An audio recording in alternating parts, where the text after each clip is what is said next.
Miguel é provavelmente o ser angelical mais conhecido mencionado na Bíblia. Sabemos que Miguel é um arcanjo, mas o que esse papel específico implica para ele? O que ele realizou, quais são suas responsabilidades e como ele se encaixa na hoste celestial que Deus reuniu? Número 1. Defender o corpo de Moisés. Deus escolheu não nos revelar muitas informações sobre os eventos que antecederam a morte de Moisés. Deus lhe mostrou a terra prometida, mesmo sendo impossível para ele pisar lá. Moisés olhou em direção à terra prometida do topo do pico de Nebo, que faz parte de uma cadeia de montanhas conhecida como Pisga. Este pico está localizado no que é agora a nação moderna da Jordânia. Moisés não foi permitido entrar na terra prometida porque ele desobedeceu a Deus. Moisés desobedeceu diretamente a Deus ao golpear a rocha em vez de falar com ela. A morte e o sepultamento de Moisés, servo do Senhor. Deuteronômio, capítulo 35, versículos 5 a 8.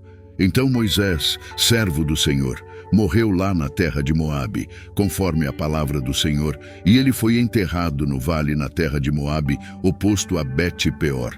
Mas ninguém sabe onde está seu túmulo até hoje. Embora Moisés tivesse 120 anos quando morreu, sua visão não estava fraca, nem sua força natural diminuída. Assim, os filhos de Israel choraram por Moisés nas planícies de Moabe por 30 dias. Então, os dias de choro e luto por Moisés terminaram. Lemos: Então Moisés, servo do Senhor, morreu lá na terra de Moabe.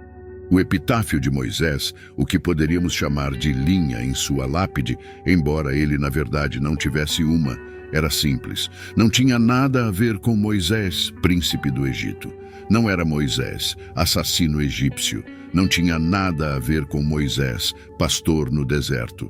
Não era Moisés, porta-voz nacional. Não era Moisés, o realizador de milagres. Não tinha nada a ver com Moisés, profeta.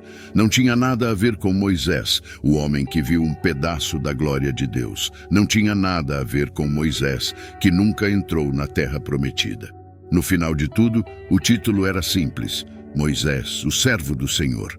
Judas 9 descreve uma ocasião em que Miguel, o arcanjo, estava em desacordo com o diabo sobre o corpo de Moisés. Parece que houve uma disputa sobre o corpo de Moisés, e Judas indica que Miguel, o arcanjo, triunfou neste conflito apelando para a autoridade do Senhor, dizendo: O Senhor te repreenda, em resposta à outra parte. Mas não está totalmente claro porque Miguel lutou contra Satanás pelo corpo de Moisés em primeiro lugar. Alguns acreditam que o diabo pretendia usar o corpo de Moisés como um objeto de adoração para tentar Israel a se envolver em idolatria. Deus queria proteger o corpo de Moisés para que ninguém soubesse de seu túmulo até hoje. Aparentemente, eles procuraram por ele, como seria de esperar, por uma paixão em marcar este grande líder da nação.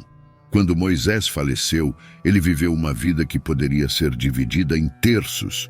Ele viveu 120 anos, serviu como príncipe coroado do Egito por 40 anos, depois passou 40 anos como um simples pastor no deserto e, finalmente, passou 40 anos guiando os filhos de Israel para seu destino na terra prometida. Os 2 primeiros terços serviram como base para o conteúdo e as atividades do terço final. Moisés estava disposto a deixar Deus moldá-lo ao longo de 80 anos. Isso provou que a observação feita em Deuteronômio 31, verso 1, estava correta, pois nem seus olhos nem seu vigor natural haviam diminuído. Os filhos de Israel derramaram lágrimas, mas eventualmente o período de luto e lamentação pela morte de Moisés terminou. Os dias de luto por Moisés, que era de tamanha importância, chegaram ao fim. Era hora de seguir em frente para outras coisas. O programa que Deus tinha em mente não terminou com Moisés, nem terminou com nenhum homem. O bastão foi passado e a obra de Deus continuará. Nos dizem que não surgiu outro profeta como Moisés em Israel desde aquele tempo. No entanto, houve grandes governantes de Israel, assim como líderes, profetas e sacerdotes. Mas antes da chegada de Jesus Cristo, conhecido como o Messias, nunca houve outro homem que ocupasse todos os cargos de maneira tão gloriosa como Moisés. Número 2. Lutando contra o príncipe da Pérsia. O príncipe da Pérsia é mencionado apenas em Daniel 10, uma seção altamente apocalíptica e, portanto, pelo menos parcialmente simbólica do livro de Daniel. O príncipe da Pérsia é provavelmente uma referência a um ser espiritual maligno que governou sobre a Pérsia nos tempos antigos. O profeta Daniel teve uma visão perturbadora sobre uma grande guerra. Ele entrou em um período de 3 dias de luto, jejum e oração. Deus enviou um mensageiro celestial para explicar a visão em resposta à oração de Daniel. Daniel previu algo incrível porque ele chorou e jejuou por 3 semanas antes que acontecesse. O anjo que apareceu a ele era extremamente belo. Embora os rapazes com Daniel não vissem a visão, eles estavam aterrorizados. Enquanto isso, Daniel havia sido enfraquecido pelo terror sagrado e havia adormecido. Daniel 10, versos 10 ao 14.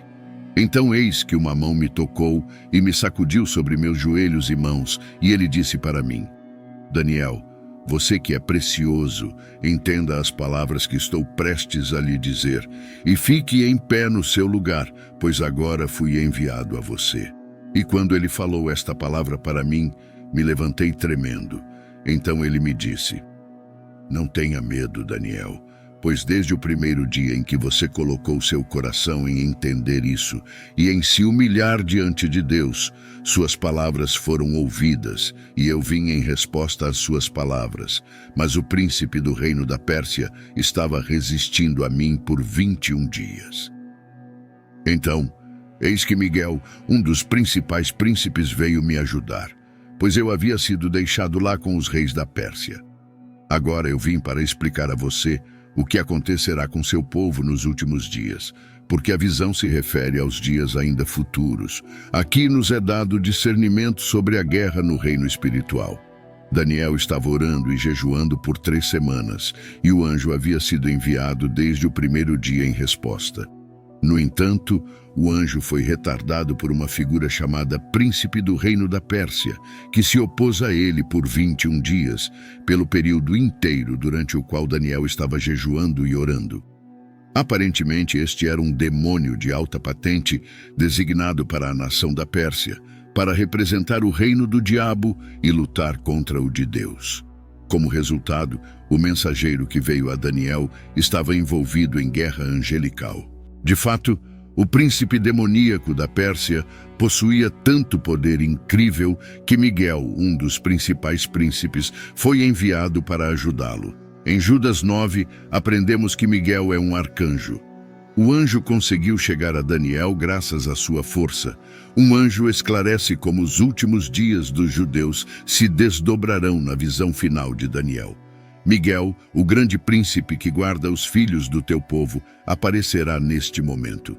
O anjo também se refere a Miguel como príncipe de Daniel. A Bíblia não diz o que significa guardar, mas é muito claro que Miguel tem responsabilidades especiais por Israel. Em seu papel de lutador, Miguel tem uma responsabilidade particular para com Israel. Em Daniel 10, verso 21 e Daniel 12, verso 1, ele é dito ser o príncipe dessa nação. À medida que lemos a história antiga e moderna, acredito que vemos a mão de Miguel defendendo Israel.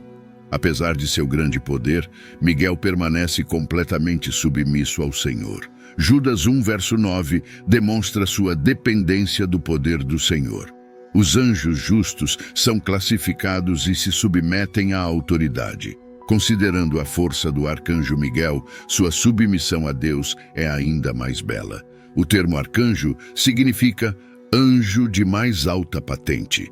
A maioria dos anjos na Bíblia é retratada como mensageiros, mas Miguel é descrito como contendor, lutador ou resistindo a espíritos malignos e principados em todos os 3 livros. Apesar de sua angústia e fraqueza, o anjo fortaleceu Daniel para receber a revelação que se segue nos capítulos 11 e 12. Mas havia mais conflito angélico por vir. O anjo teve que retornar imediatamente para lutar contra o príncipe da Pérsia. Então ele informou Daniel que o príncipe da Grécia estaria chegando. Isso implica que os demônios de Satanás estão constantemente em desacordo com o reino de Deus e seus servos. Você deve estar preparado para lutar no reino espiritual, onde não pode ver a batalha. Efésios, capítulo 6, versos do 10 ao 18. Finalmente, fortaleça-se no Senhor e na força do seu poder. Vista a armadura completa de Deus para que você possa resistir às artimanhas do diabo. Pois nossa luta não é contra carne e sangue, mas contra os governantes, contra as autoridades, contra as forças mundiais desta escuridão, contra as forças espirituais da maldade nos lugares celestiais. Portanto, pegue a armadura completa de Deus para que você possa resistir no dia mau e, tendo feito tudo, permanecer firme. Permaneça firme, portanto, tendo cingido seu quadril com a verdade e vestido a couraça da justiça e calçado os pés com a preparação do evangelho da paz. Além de tudo, pegue o escudo da fé, com o qual você poderá apagar todos os dardos inflamados do maligno, e pegue o capacete da salvação e a espada do Espírito, que é a palavra de Deus.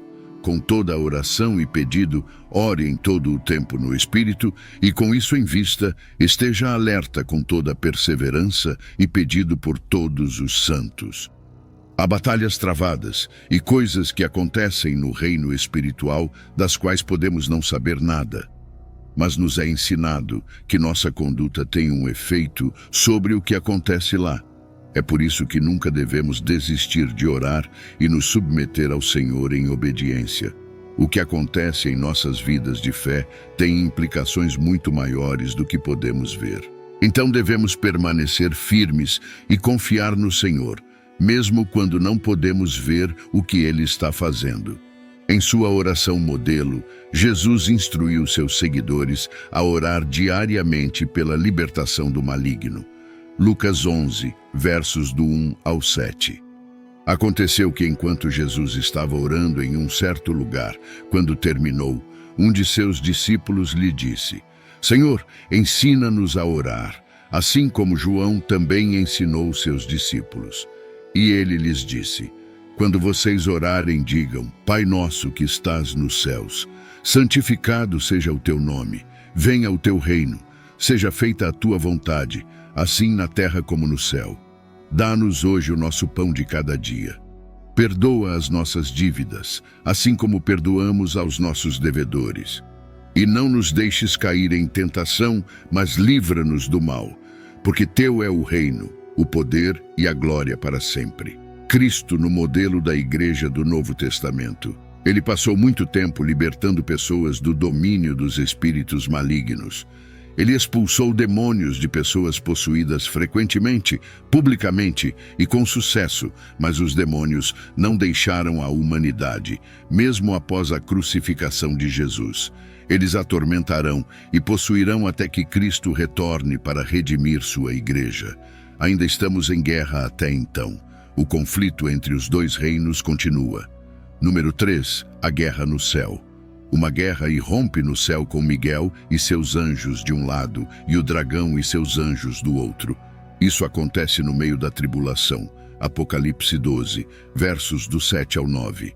E houve guerra no céu. Miguel e seus anjos guerrearam contra o dragão.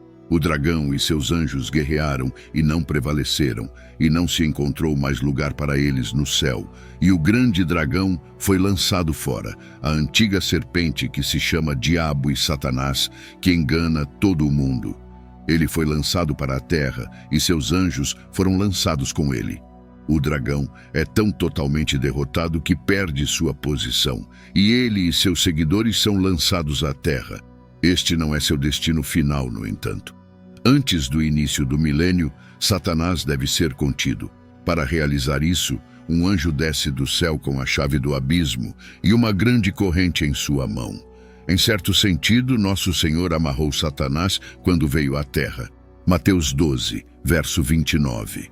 Ou como pode alguém entrar na casa do homem forte e roubar seus bens, a menos que primeiro amarre o homem forte? Então ele saqueará sua casa. Então, esta é outra etapa em seu aprisionamento.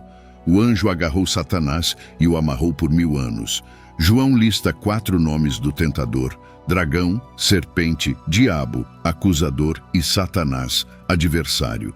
Durante o milênio, o arqui-inimigo é confinado ao poço sem fundo. O abismo é selado para que ele não possa sair para enganar as nações. Perto do fim do reinado de Cristo, ele será solto para sua última breve rebelião. Apocalipse 20, verso 10. E o diabo que os enganava foi lançado no lago de fogo e enxofre, onde a besta e o falso profeta também estão, e serão atormentados dia e noite para sempre. Observe o relato de João sobre ele, o grande dragão, aquela antiga serpente, o diabo, Satanás, aquele que engana o mundo. Após esta batalha abortada, Satanás é então julgado e atormentado para sempre, juntamente com a besta e o falso profeta que foram lançados no lago de fogo no início dos 1000 anos. Apocalipse 12, verso 10. Então ouvi uma grande voz no céu dizendo: agora veio a salvação, e o poder, e o reino do nosso Deus e a autoridade do seu Cristo, pois foi lançado fora o acusador de nossos irmãos e irmãs, que os acusava diante do nosso Deus dia e noite. O anúncio continua. Os crentes perseguidos venceram o maligno pelo sangue do Cordeiro e pela palavra do seu testemunho. Na fidelidade a ele, selaram o seu testemunho com o seu sangue. Apocalipse 12, versos 11 e 12.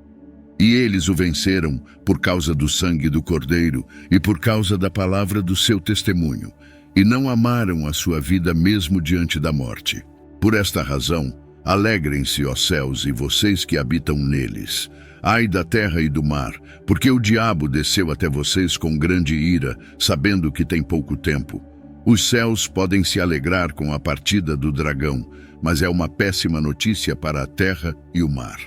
O diabo sabe que seu tempo é curto e está resolvido a derramar sua indignação o mais amplamente possível. Satanás não está atualmente no inferno, embora certamente esteja a caminho de lá. A principal maneira como Satanás ataca o povo de Deus é através da blasfêmia, e ele é o acusador de nossos irmãos. Mesmo assim, os crentes têm um advogado divino diante de Deus, chamado Jesus Cristo. 1 João 2, verso 1.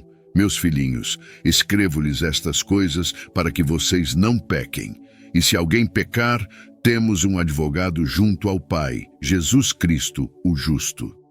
Satanás, o adversário, pode buscar erradicar o povo de Deus, mas Jesus Cristo é o bom pastor. João 10, verso 11. Eu sou o bom pastor. O bom pastor dá a sua vida pelas ovelhas. João 10, verso 14. Eu sou o bom pastor, conheço as minhas ovelhas e elas me conhecem. João então oferece uma estratégia simples que os crentes, através dos tempos, usaram para superar os ataques de Satanás. Um plano tríplice contra os assaltos do diabo: cobertura, confissão e coragem. Primeiro, a cobertura dos cristãos é nada menos que o sangue de Cristo derramado por seus pecados. Sem o sangue de Cristo, uma pessoa permanece para sempre vulnerável a Satanás. A confissão do cristão é a palavra de Deus. Lembre-se, a defesa bem-sucedida de Jesus contra as tentações do diabo se deveu inteiramente ao seu uso da palavra de Deus. Terceiro, a coragem do cristão é indicada por amar Jesus mais do que a vida. Eles não amaram suas vidas até a morte. Satanás nunca dorme, nem se cansa em seus ataques repetidos ao povo de Deus. Cristãos que pensam que a guerra espiritual é um excelente assunto para discutir, mas não acham que afeta suas vidas diariamente, podem estar vulneráveis à derrota espiritual. Bons soldados de Jesus Cristo sabem que Satanás percorre a terra procurando aqueles que possa devorar. Devemos estar prontos. 1 Pedro, capítulo 5, versículo 8. Sede sóbrios, vigiem, o diabo, vosso adversário, anda ao redor, como leão que ruge procurando alguém para devorar. Miguel e as forças do céu derrotam o dragão Satanás e o diabo é lançado à terra. Lá, enfurecido, Satanás partiu para guerrear contra aqueles que guardam os mandamentos de Deus e mantém firme o seu testemunho sobre Jesus. Apocalipse 12, verso 17. Então o dragão ficou irado com a mulher e foi fazer guerra ao restante de seus filhos, que guardam os mandamentos de Deus e mantêm o testemunho de Jesus.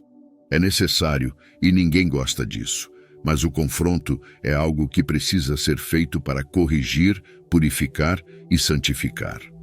A narrativa das grandes missões do arcanjo Miguel revela uma profunda tapeçaria de guerra espiritual e intervenção divina que percorre as páginas das Escrituras. Desde a defesa do corpo de Moisés contra as maquinações do diabo até o confronto épico na guerra no céu, Miguel emerge como um símbolo poderoso de proteção e força divina.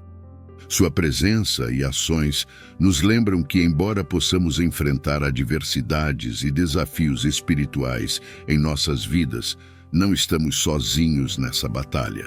A história de Miguel e seu papel no plano divino serve como um lembrete de que, por trás do véu do mundo físico, há uma realidade espiritual vibrante onde batalhas são travadas e vitórias são alcançadas. Enquanto aguardamos a consumação final de todas as coisas, somos encorajados a nos revestir da armadura de Deus, a manter firme nossa confissão de fé e a permanecer corajosos diante das adversidades. A presença contínua de Deus, sua proteção e seu poder são fontes de conforto e fortaleza. A história de Miguel nos assegura que a luz triunfará sobre as trevas e o amor e a verdade de Deus reinarão supremos. E hoje, se você deseja se reconciliar com nosso Salvador Jesus Cristo, por ter se afastado dos caminhos ou quer iniciar uma nova jornada rumo à salvação eterna, comente aqui embaixo: eu te aceito, Senhor Jesus, como meu único e suficiente Senhor e Salvador da minha vida. Até a próxima.